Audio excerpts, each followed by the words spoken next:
Muy buenas tardes. Queremos agradecer a todos ustedes que nos acompañen en esta presentación editorial contamos con la presencia del doctor Luis Barjaud, del doctor Eduardo Matos Moctezuma. Justo nos van a platicar sobre la plaza principal.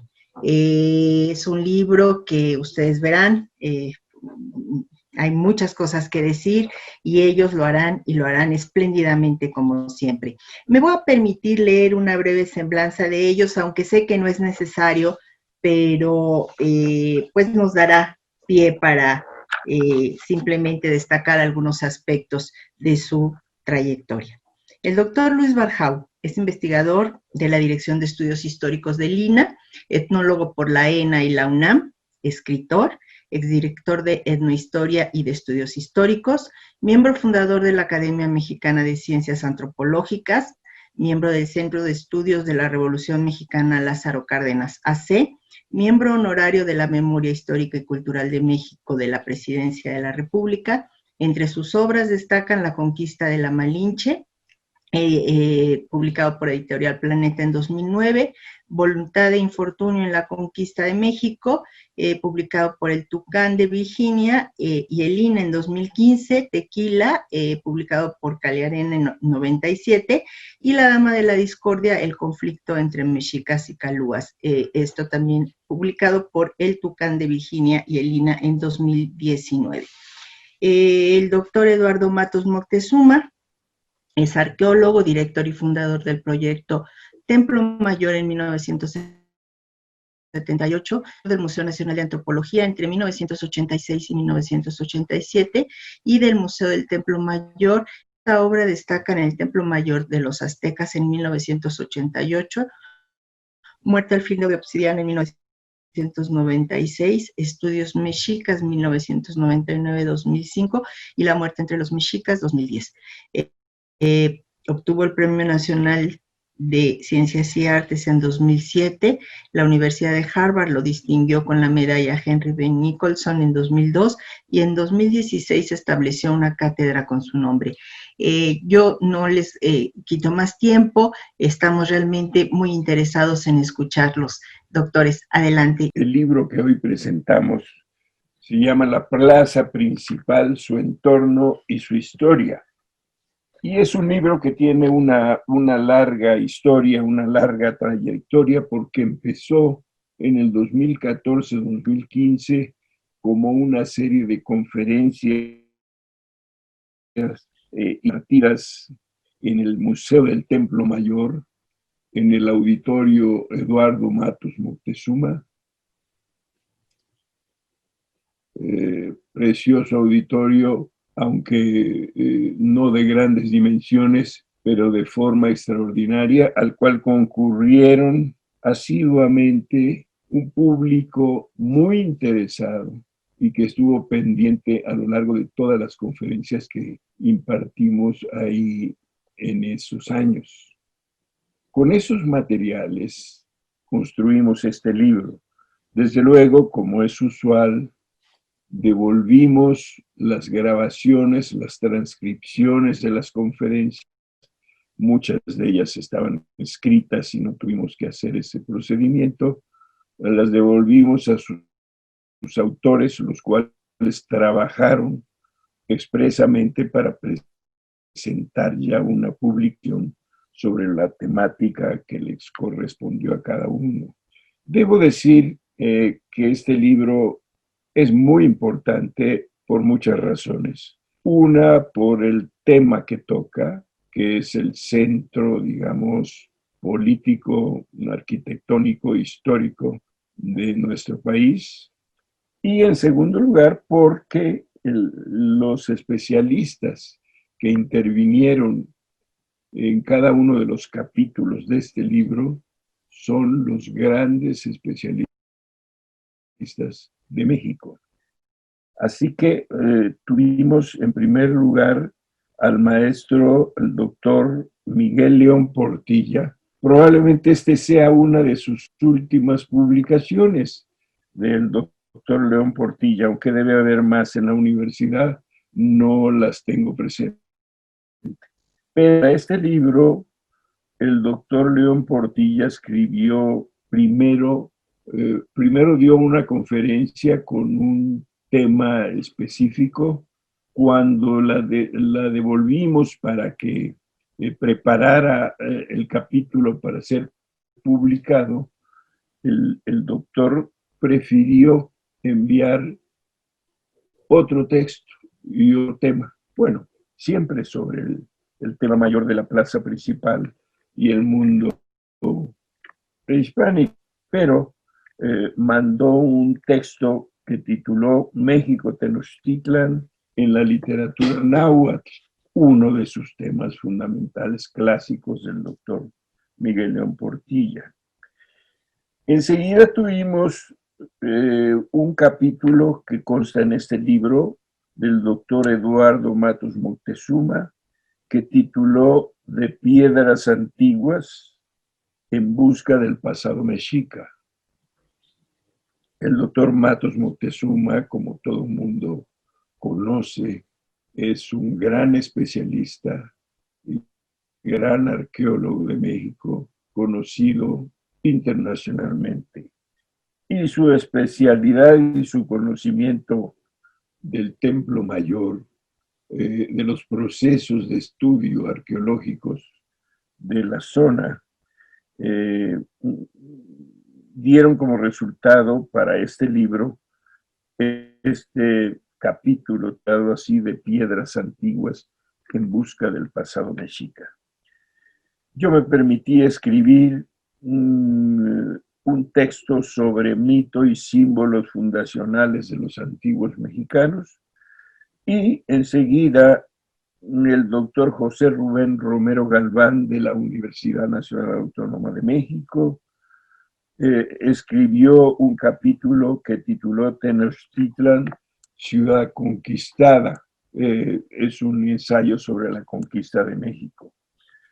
Inmediatamente después, y ya empezando la etapa virreinal de México, tuvimos la gran aportación del doctor Antonio Rubial, que escribió un texto titulado La Plaza Mayor de la Ciudad de México, espejo de la sociedad novohispana.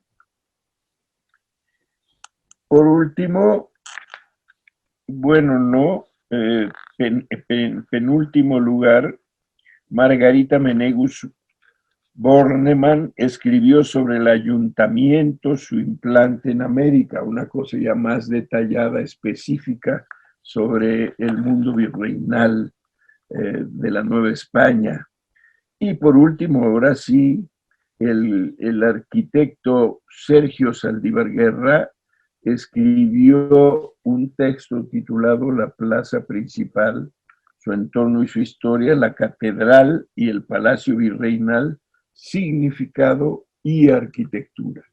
Como ustedes pueden ver, el contenido de este libro es de mucha importancia porque habla de este lugar entrañable y simbólico de la historia mexicana, que es el Zócalo de la Ciudad de México, la plaza principal, la plaza de la Constitución, el lugar donde ha ocurrido buena parte de la historia nacional, que contiene un resumen simbólico de lo que ha sido nuestra historia. Las conferencias originales que vimos en el Templo Mayor ocurrieron, como ya les dije, en los años de 2014 o 2015. Y desde un principio nosotros nos propusimos, con todo el material que pudimos reunir, preparar este libro que ustedes tendrán en sus manos y que es de mucha importancia. Complementamos también cada una de las intervenciones para figurar programas educativos para la televisión. Agregamos imágenes usadas en cada una de las exposiciones. Es un libro profusamente ilustrado, con muy buena calidad, tiene muy buen papel y buena reproducción de imágenes. Y son desde luego imágenes que van al filo del discurso de cada uno de los que integraron los capítulos de este libro. Esas conferencias se llamaron del mismo modo que el libro, La plaza principal, su entorno y su historia, y terminó con la excelente conferencia del doctor Manuel Perló, que, como dije, tituló El Zócalo como escenario político y social recreativo, pero conjuntó todo el ciclo a muy distinguidos especialistas que están, la mayoría en este libro. Algunos no pudieron porque dieron una conferencia sobre temas y textos que ya tenían comprometidos para otra publicación, de tal manera que no pudieron aparecer en el libro. Pero bueno, el Zócalo guarda una estrecha relación con nuestra institución, con el Instituto Nacional de Antropología e Historia, con los museos del país que creó y que coordina el INAH,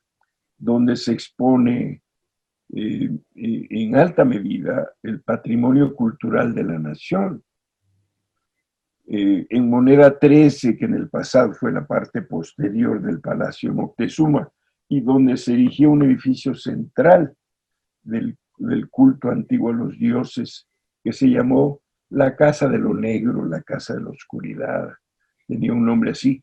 Era un lugar secreto de Moctezuma donde se encerraba para dirimir los problemas más importantes de Estado y de su reino.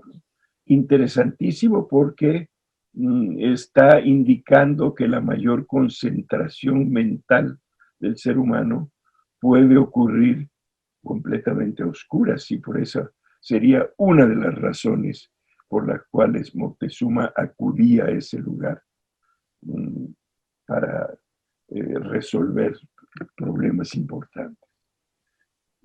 Hoy sigue siendo la parte conjunta y posterior del Palacio Nacional, ese lugar que fuera la sede virreinal de Nueva España. Hoy es el lugar principal y representativo del poder de la cúpula del Estado. Y este edificio posterior de Palacio alberga hoy el Museo Nacional de las Culturas del Mundo. Ahí en ese cuarto también una de las profecías de la caída del reino de Moctezuma, una de esas profecías fue que le llevaron un ave rarísima, yo creo que era un guajolote, con un espejo. Todo esto es el mundo simbólico azteca, con un espejo en la frente donde vio Moctezuma una serie de imágenes. Primero vio el cielo, las estrellas. Después, en una segunda intento, vio a unos caballeros que peleaban entre sí. Obviamente serían los españoles porque aquí no había caballos. Entonces, eso ocurrió también en ese Palacio de lo Negro, en ese cuarto de lo Negro donde Moctezuma resolvía todos sus problemas. En el Zócalo se fundó la antigua y la portentosa Ciudad de México, Tenochtitlan, se asentó la iglesia y la cúpula virreinal, conservó los cimientos del enorme templo mayor de los mexicas, que estuvo coronado por los adoratorios de los dioses Huitzilopochtli y Tlaloc, la guerra y la lluvia fecunda. En el Zócalo se realizó la primera fiesta de toros del continente. Se ejerció el castigo y la tortura inquisitorial de la Iglesia Católica. Ahí se realizó el comercio, la fiesta y también la protesta. Y en 1790, esto seguramente el doctor Matos Moctezuma abundará sobre ello, en 1790, como resultado del nuevo alcantarillado para el desagüe que ordenó el virrey de entonces, que era Juan Vicente Güemes Pacheco y Padilla. Entre la catedral y palacio aparecieron dos piezas canónicas del México antiguo y moderno, la Piedra de Sol y la Coatlicue. Estas piezas fueron estudiadas, dibujadas por primera vez por don Antonio de León y Gama, astrónomo de fama internacional, que indagó sus contenidos simbólicos con acierto y que hasta hoy es útil para el estudio de sus documentos. Este libro que el lector tendrá en sus manos, que es muy importante por las dos razones que antes mencioné, concentra la historia fundamental, entonces, de nuestro país. Concentra el recuerdo, la memoria de la migración provenida del norte de un lugar mitológico llamado Aztlán, Chicomosto. Bueno, son dos lugares distintos, pero la referencia se acostumbra a ser así porque es el punto de partida de las 7 tribus nahuatlacas que vinieron hacia el centro de México. Es muy importante decir, esto me tocó a mí reseñarlo en el capítulo que escribo en este libro, y los datos importantes, a mi juicio, de esta migración están contenidas en los documentos de Chimalpain. Chimalpain, con un nombre sumamente elegante, indígena, porque se llamaba Don Domingo Francisco de San Antón Muñón Chimalpain Cualtehuanitzi. La obra de este historiador tan importante, indígena de México, de la alta jerarquía social de Tenango y de Amecameca, contiene datos de suma importancia sobre esa migración que llegó hasta el centro del Zócalo y donde se fundó la gran Ciudad de México de Tenochtitlan. Da datos muy importantes Chimalpain. Uno de ellos es que los aztecas en Aztlán no estuvieron un momentito nada más, sino que estuvieron instalados ahí cerca de un milenio. Eso es lo que dice Chimalpain, dato importantísimo. Y otro dato de extrema importancia también es que en la migración que hacían de esos sitios no localizados hasta la fecha y permanecen como sitios mitológicos, en esa migración que duró 236 años, una larga etapa hasta que llegaron al centro de México. Llegaban a un lugar, se instalaban y vivían ahí largas temporadas, años, y continuaba la migración. Muy interesante. ¿Por qué continuaba la migración? Por la instrucción divina dada por Huitzilopochtli. Primero por otros dioses, entre ellos Sagún señala a Mesitin, del cual Sagún dice que proviene el nombre de los mexicas y por lo tanto de México. Mesitin, Demet, Maguey y Citli, liebre o conejo. Pero una deducción importante sobre estos datos que da Chimalpain es que como tardaron tantos años, siglos en la migración hacia el centro de México, en cada estancia donde se instalaban los mexicas, se convertían en agricultores, cultivaban ya el maíz, el frijol, la calabaza. Y después se volvían a convertir en nómadas. Entonces aquí tenemos un primer rasgo distintivo de este extraordinario grupo de los mexicas, que eran por temporadas sedentarios y por temporadas eran nómadas o migrantes.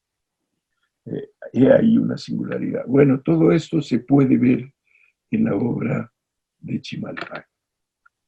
No me voy a extender mucho porque son muchos los temas.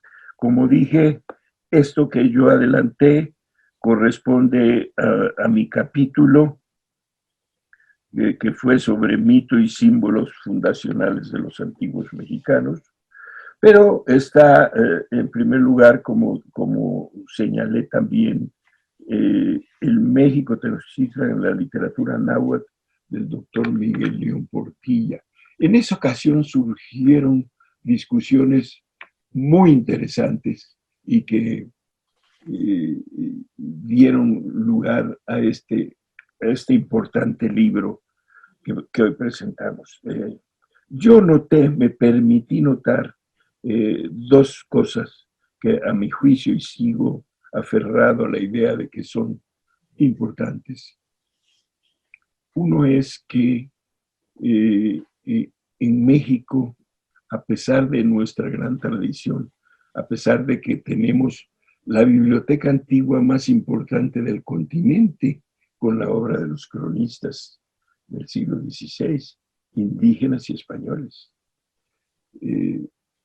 A pesar de eso, no tenemos, como hay en Egipto o en Grecia, un diccionario de mitología mexica, y mucho menos de un diccionario de mitología mesoamericana en general. En Grecia es una tradición cultural que se renueva cada 10 años aproximadamente, y en la que intervienen especialistas españoles, franceses, italianos en ese diccionario. Y nosotros, yo noté, no contamos con un buen diccionario de mitología náhuatl. Hay un intento en el siglo XIX que se hizo en Cuernavaca, y luego también Yolo González intentó un breve resumen diccionario, pero claro, hacer un diccionario de mitología pues es un proyecto mayor, proyecto muy caro, que incluye una gran cantidad de especialistas. Y el hecho es que, bueno, yo me permití notar que tenemos esa laguna todavía en la historia de nuestras investigaciones históricas y antropológicas en México. Y otra cosa que me permití decirle al maestro Miguel León Portilla es que la poesía náhuatl, siendo tan profunda, tan singular poesía, la obra de Nezahualcóyotl, no tiene un conocimiento universal, no tiene una presencia constante como otros conjuntos poéticos de otras zonas del mundo. Y es muy interesante, y yo creo que aquí el mundo va a recuperar, tarde o temprano, yo creo que más temprano que tarde, va a recuperar. No puedo porque estoy con un Zoom. Esta importantísima parte de la cultura mexica, que son la poesía náhuatl, que León Portilla estudió y que nos dio un maravilloso capítulo de este libro. Bueno, Eduardo Matos Moctezuma, como dije antes, que escribió De piedras antiguas en busca del pasado mexica, pues es un gran conocedor del mundo arqueológico de México, una figura notabilísima en la historia intelectual de México, y escribió un capítulo muy importante también para este libro. José Rubén Romero sobre la conquista, la conquista, un problema tremendamente complejo, y que mantiene a la investigación del mundo, porque hay especialistas en Estados Unidos, Francia, Alemania, Inglaterra, sobre el misterio de la conquista de México. Lo aborda José Rubén Romero Galván. Y Antonio Rubial sobre la plaza, sobre la etapa virreinal.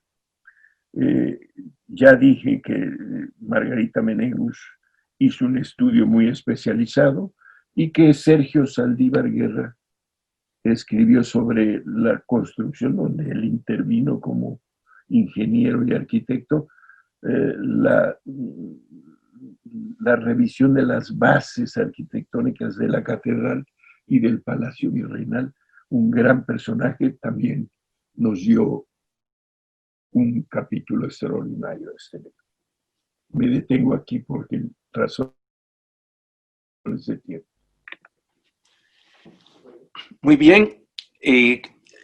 Estamos en realidad ante un libro muy oportuno, muy interesante, en el cual podemos incursionar en lo que decía el coordinador de este libro, que es Luis Barjau. O sea,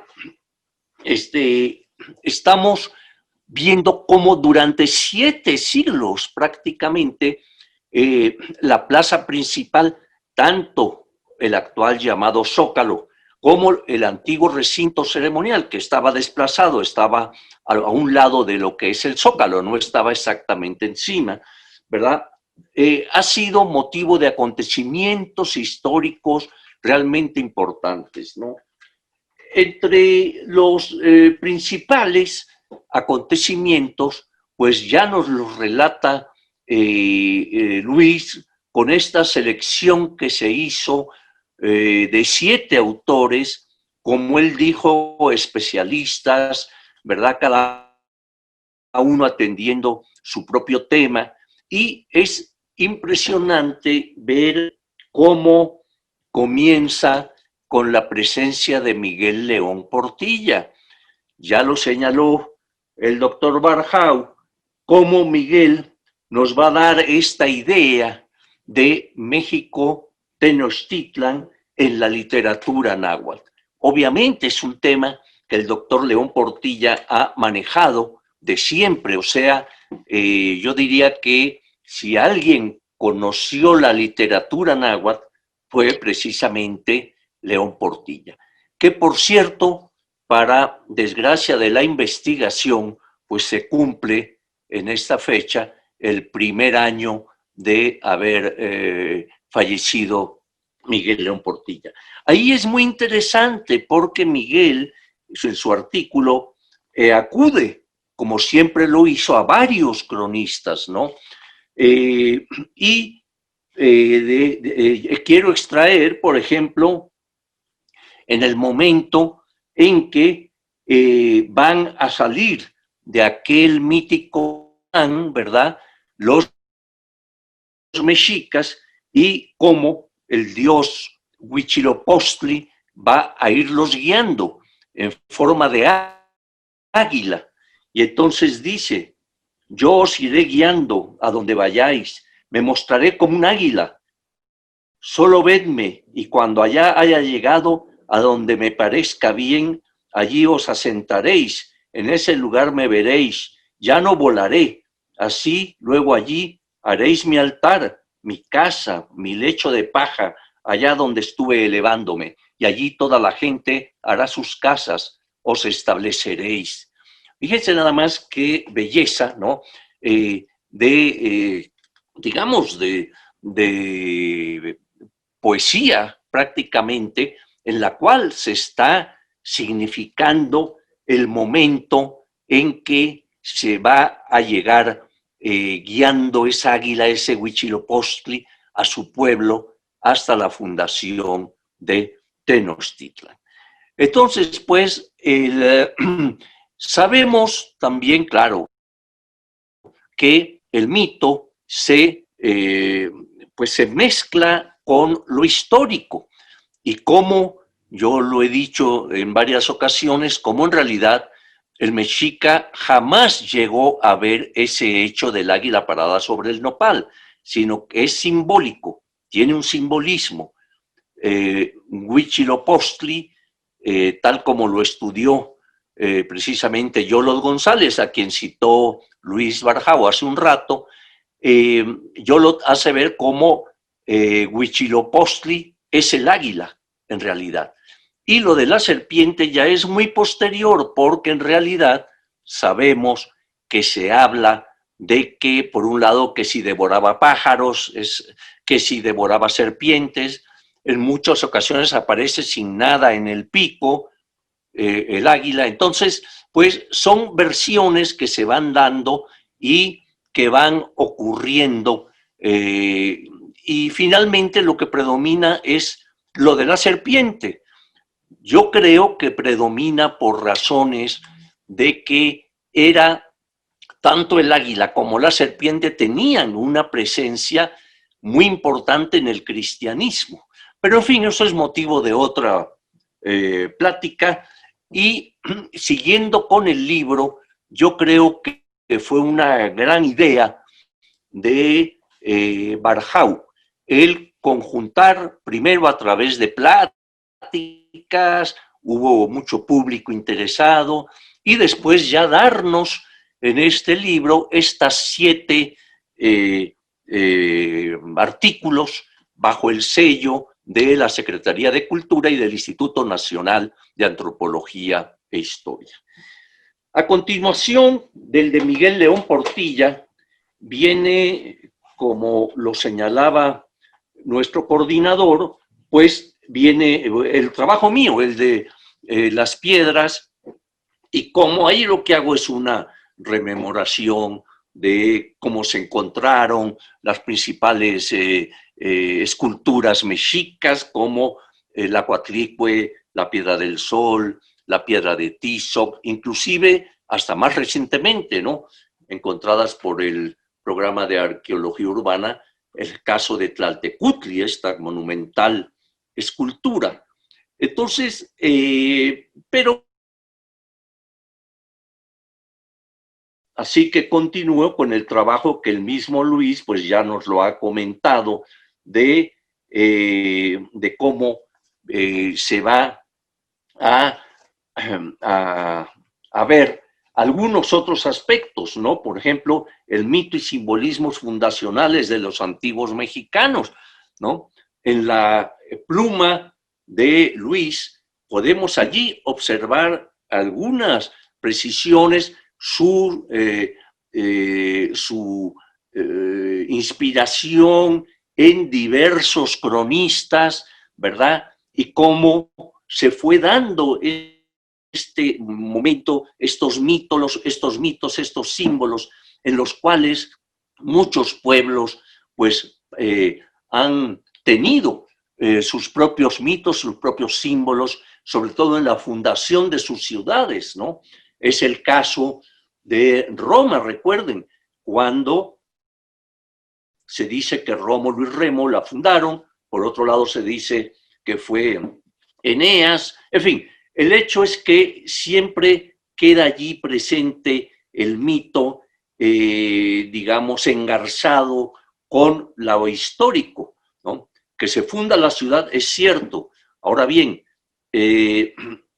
luego se le llena de símbolos. En el caso de Roma, recuerden que se decía que había una loba que había amamantado a Rómulo y Remo. Obviamente no es cierto, pero estas creencias, estos símbolos son muy importantes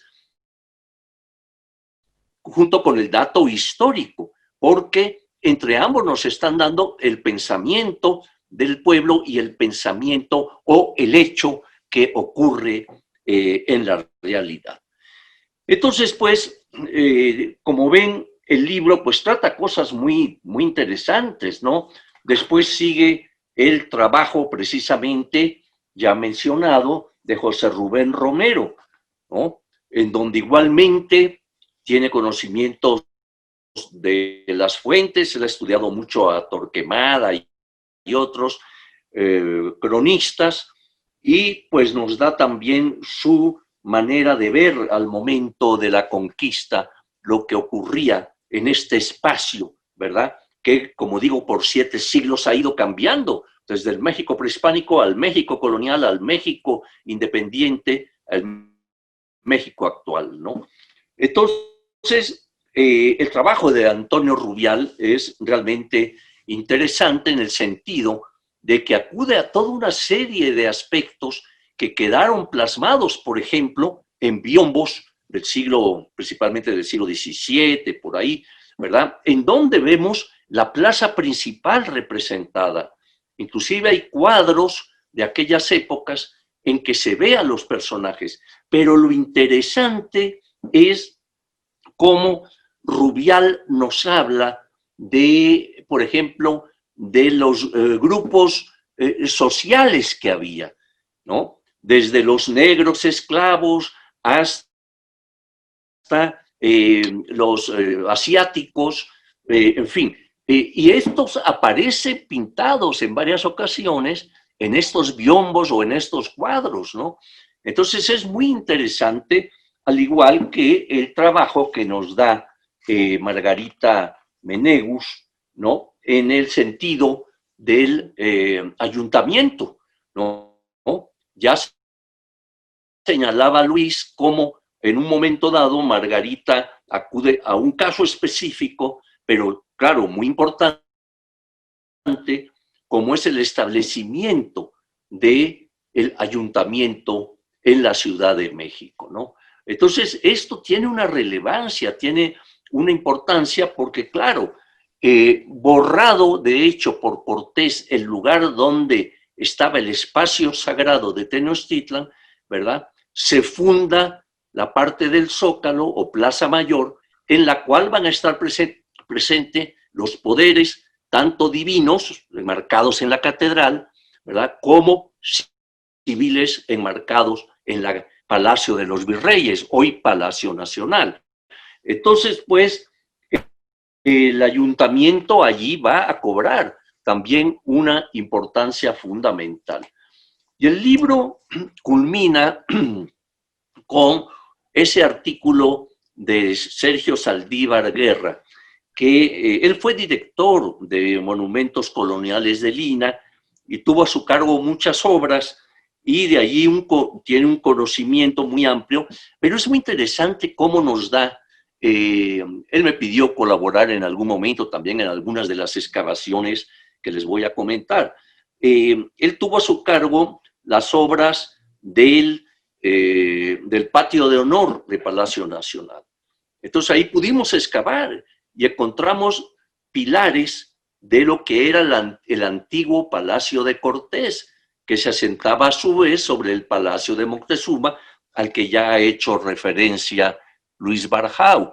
Entonces, pero también Sergio, pues colaboramos con él, él trae, ahí viene en el libro algunas fotos, yo consideraría que ya son históricas, porque de las excavaciones que se están abriendo en el lugar. Entonces, pues, antes de ya entrar en una plática, en un diálogo con Luis, yo quisiera decir que este libro nos lleva desde el mundo prehispánico mítico, el mundo prehispánico histórico, el mundo colonial y el mundo actual inclusive. Es decir, cómo este libro lleva a ese abanico que es nuestra historia, concentrado en este libro en el cual podemos apreciar, pues, esta conjunción de investigadores, la mayoría de ellos historiadores, Luis, etnólogo, antropólogo, yo arqueólogo, en fin, pero que nos permite ver ese paso desde, por ejemplo, en el trabajo que finaliza el libro, que es el del arquitecto Saldívar, vemos los trabajos en catedral, por ejemplo, y después los trabajos en Palacio Nacional. Entonces, cómo se están conjuntando con lo que yo decía, tanto los poderes divinos de la Iglesia como los poderes civiles, en el caso del Palacio de los Virreyes y Palacio Nacional, pues presentes formando parte de aquella gran plaza. Por cierto que hay algo interesante. Lo que hoy es el Zócalo, se han hecho diferentes averiguaciones para saber qué hay debajo de él. Las esculturas que se encontraron, que yo relato, ¿verdad?, la Piedra del Sol, la Coatlicue, en fin, en realidad estaban fuera de su lugar original.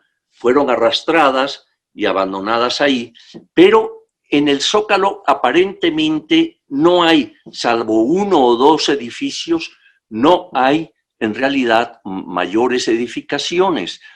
Lo podemos apreciar muy claramente en el plano de Cortés, publicado en 1524, cuando Cortés manda hacer este plano, y vemos que ahí hay un espacio abierto, inclusive dice plaza, ¿no? Y el recinto ceremonial mexica viene más al norte, ¿no? Entonces, yo he aventurado la idea de que posiblemente lo que pasa es que allí, frente a las casas de Moctezuma, estaba el tianguis de Tenochtitlan. Tenochtitlan también tenía varios tianguis, y no solo era el de Tlatelolco, de la ciudad de Tlatelolco, que fue muy famoso y admirado y descrito por los españoles, sino que Tenochtitlan también tenía su propio mercado, y yo pienso que ese es el lugar en que ese espacio abierto, apenas con 1 o 2 construcciones, como se aprecia en el plano de Cortés, pues quizá fue el lugar donde se estableció el tianguis de la ciudad mexica, ¿no? Entonces, en fin, creo que el libro nos da una perspectiva histórica de varios siglos por los que pasa nuestro país, pues, ¿no? Ya comenté que cómo se ve el mundo prehispánico allí, se ve ese mundo colonial y se ve el México actual, a través de la plaza, a través de los monumentos. Al Instituto Nacional de Antropología e Historia, quien a través de Luis Barjau, que es el coordinador del libro, pues nos da este libro sencillo, de fácil adquisición, y sin embargo con una riqueza interior muy grande, enorme. Entonces, no sé, Luis, si quieres que ampliemos algún tema, ¿cómo ves? Con mucho gusto, Eduardo. Son tantos los temas que hay en torno a la plaza principal que, bueno, nos tendremos que ceñir algunos de ellos, ¿no? Por ejemplo, tú has mencionado ya cómo la imagen de la fundación, el águila devorando una serpiente o pájaro o nada, no ocurrió en la realidad, sino que es un símbolo que usaron los grupos mexicas para enunciar su... Pero a mí me gustaría hacer hincapié en 2 cosas importantes. Una, la relación del hombre, del ser mexica, con la divinidad. Cuando salen en la peregrinación, bueno, es una migración hacia el centro, seguramente a la búsqueda de espacios fértiles, más amables para vivir que comparado con los desérticos del norte de México, ¿verdad? Probablemente también en función de disputas tribales allá no lo sabemos bien porque no hay modo de comprobar esos hechos más que de inferirlos con la información que tenemos de los cronistas del siglo XVI y las obras de los cronistas indígenas también, como yo cité a Chimalpain, pero está Tesosomoc y el Texcocano, reseñado por la universidad. Pero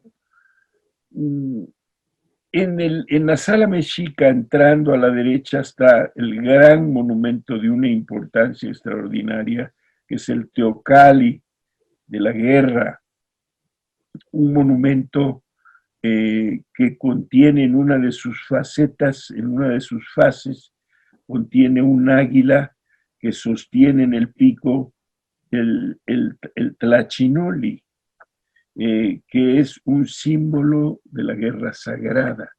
Y tlachinoli quiere decir agua quemada, al mismo tiempo quiere decir sangre.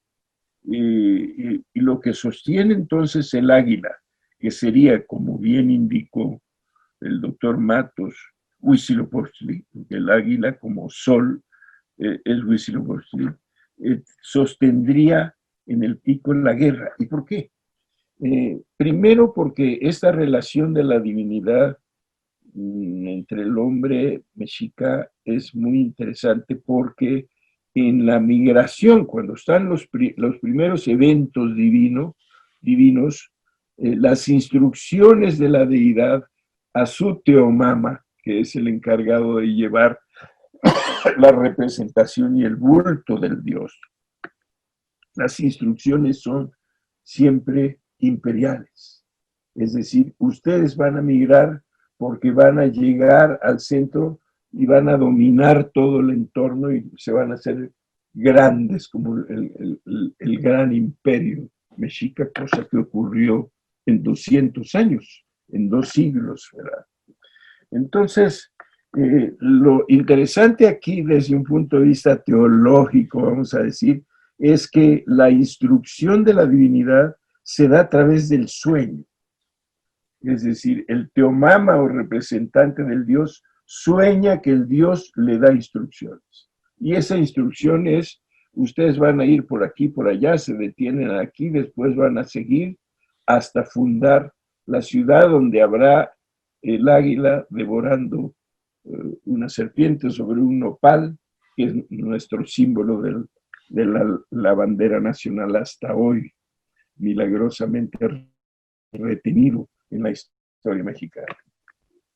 Y sobre eso, Durán aporta datos muy interesantes porque la hermana de Huitzilopochtli, que el doctor León Portilla decía que era la Coyolxauhqui, y que Coyolxauhqui y Malinalxóchitl tienen identidad, que son la misma persona.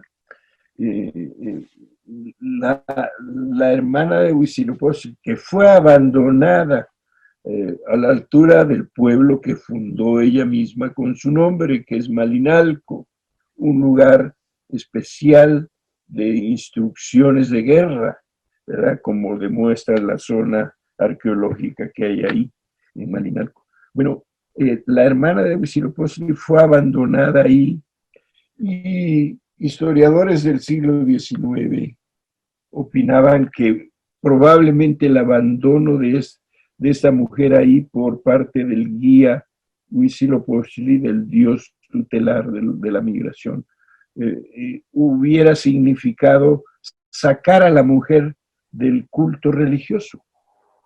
No lo podemos comprobar esto, pero es una aseveración interesante de los historiadores del siglo XIX.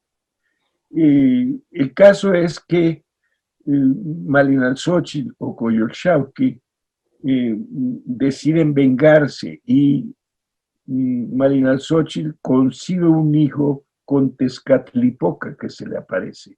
Aquí tenemos una cosa interesante porque es una deidad que igual que en Grecia está concibiendo una relación marital con un mortal, como hacía Zeus, que también procreaba con mortales.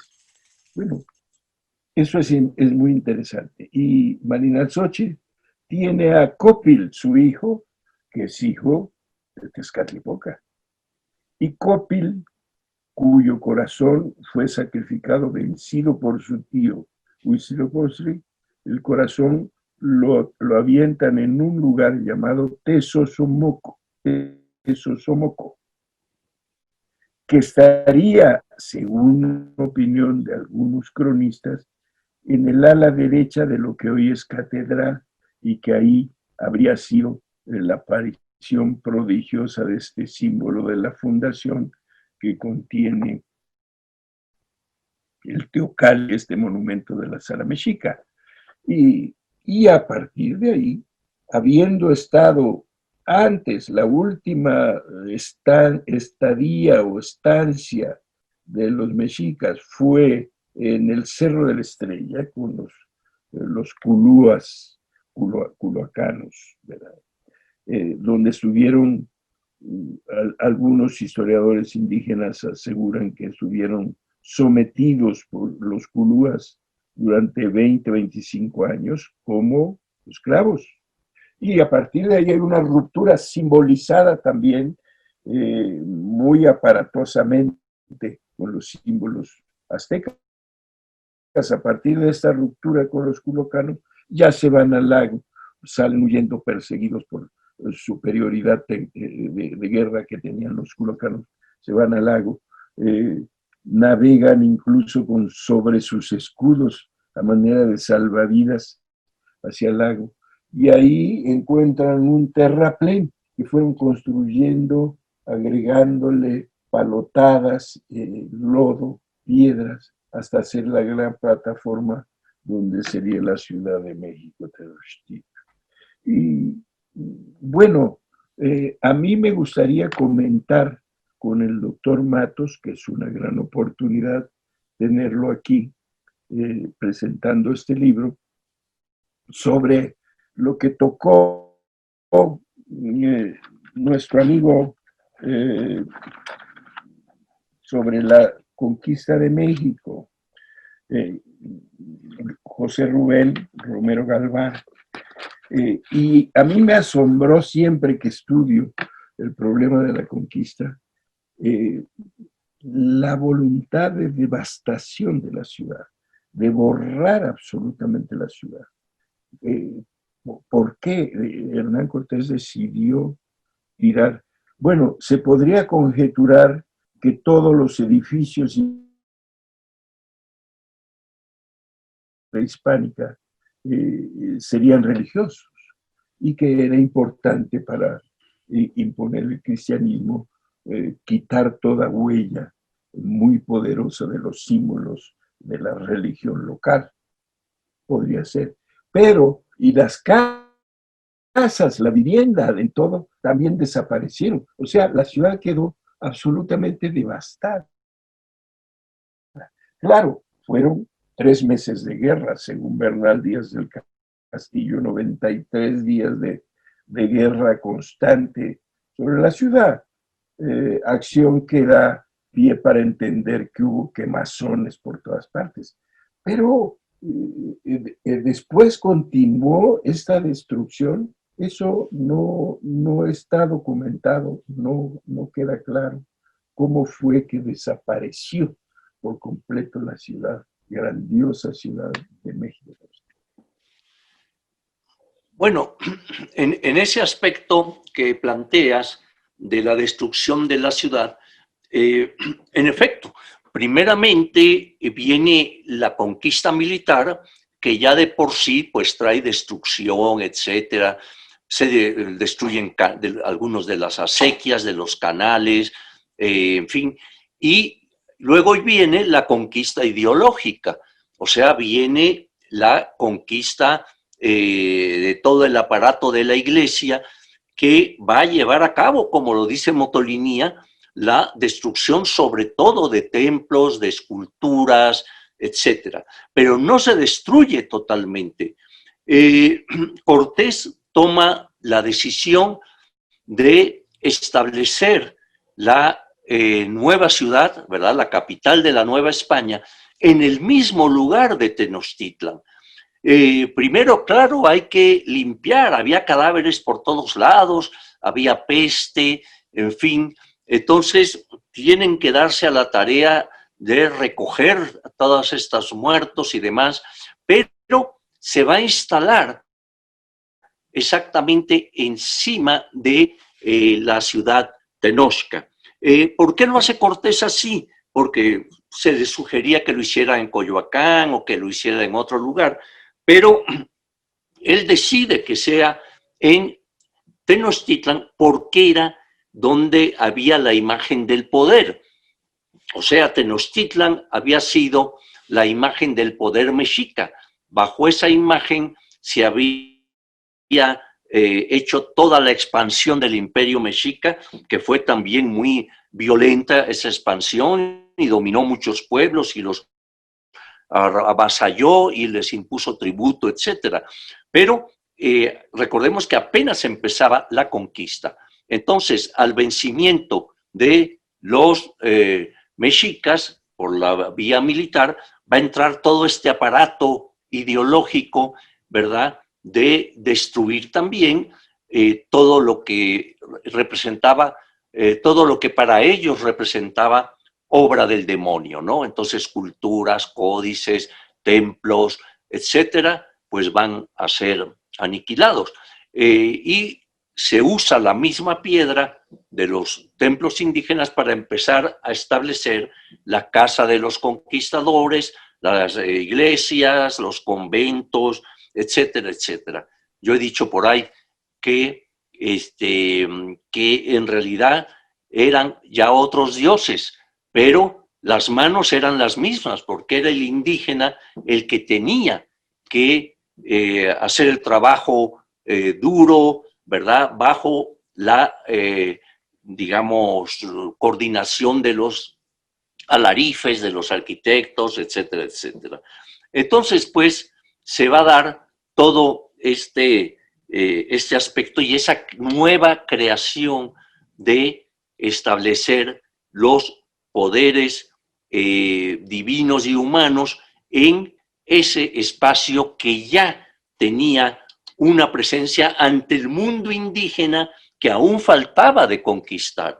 O sea que fue una medida política de Cortés el establecer la nueva ciudad de la Nueva España con los vestigios y sobre los vestigios de la antigua Tenochtitlan. Creo que nos quedan ya pocos minutos, pero no sé si quieras que hagamos una reflexión final. Yo creo que sí es importante para redondear esta presentación que estamos teniendo hoy.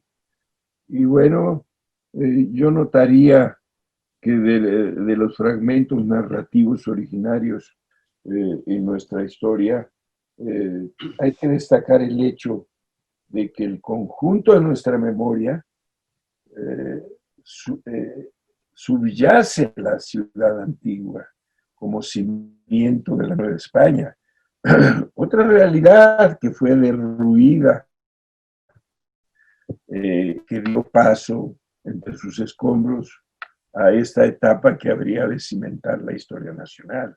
Nuestra memoria entonces refiere a aquella otra civilización originaria que era muy diferente de la concepción occidental del mundo, y nuestra idiosincrasia, lejos de ser ajena a esa etapa prehispánica, implica desde luego una continua retrospección hacia la vida y a las hazañas de aquellas ciudades de nuestro inconsciente remoto. Figuras, sombras que se mueven proyectadas en los muros del tiempo. Quizá esta sea una forma de nuestra singularidad nacional, la etapa antigua derruida y sustituida como una pulsión permanente de nuestra memoria. Muchas gracias. Bueno, pues muchas gracias a ti, Luis, que hiciste posible este libro finalmente y en el cual el público podrá leer sobre los temas que hemos tratado. Muchas gracias. Bueno, no nos resta sino agradecer a los doctores esta tan interesante charla que nos ha llevado, como bien señalaron ambos, por esta perspectiva histórica de varios siglos de la plaza principal, sus monumentos, sus símbolos. Por esto último que decía el doctor Barjau, tener presente que nuestra memoria subyace en buena medida en todo esto que hoy ellos nos han compartido. Muchísimas gracias por esta realmente interesante conversación y los invitamos, por supuesto, a que adquieran y lean el libro que hoy hemos presentado la plaza principal. Muchísimas gracias. Instituto Nacional de Antropología e Historia. Secretaría de Cultura. Gobierno de México.